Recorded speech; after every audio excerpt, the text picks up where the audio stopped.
جيب يلمسها حلوه يا ولد يا لعيب يا ولد يا تريزيجيه. ادي العرضيه في منتهى الخطوره متعب يا ولد يا ولد يا ولد.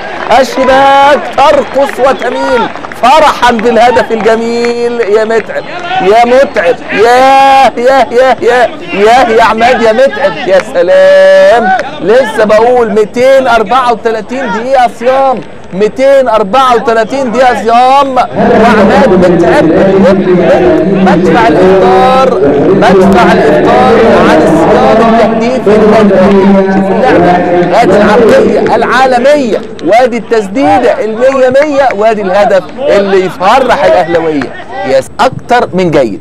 ادي العرضية ركنية وضربة الراس. السيناريو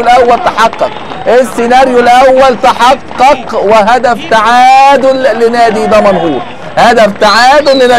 يا سلام يا سلام. هو ده الكلام وهو ده هدف التعادل لنادي دمنهور. عملت عرضية حلوة جدا واتعمل تقدم وارتقاء عالي جدا وضربة راس هايلة لدمنهور. شوف اللعبة مرة تانية.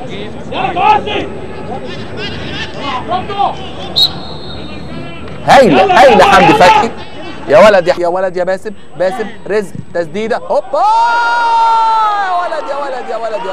يا ولد يا رزق.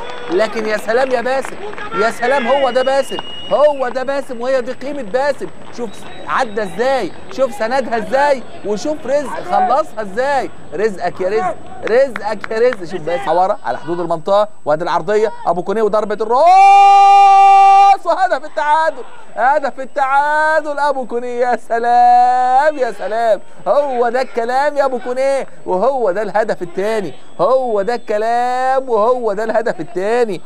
يا ولد يا بامبو ادي الانفراد. شفت بامبو هو ده بامبو وهو ده متعب. يا سلام هو ده الكلام. هدف ثالث هدف رائع. شوف اللعبه ادي اللعبه وادي بقى كريم بامبو. لسه بقول لحضراتكم بيجيبوا الجديد كريم بامبو. لمسه حلوه ده ولا تريزيجيه ولا ايه؟ هنشوف تاني. هو تريزيجيه عشان ما نديش لحد حق مش حقه. هو تريزيجيه. شوف الهجمه بامبو وادي العرضيه حلوه يا بامبو حلوه التالت. حلوه يا بامبو حلوه يا متعب. اذا عماد متعب يتألق ويتعملق ويسجل الهدف الثالث. لكن شوف عرضيه بامبو هديه مجانيه وادع بكعب رجله فايق ورايق. اذا مبروك عليك يا شوقي يا غريب.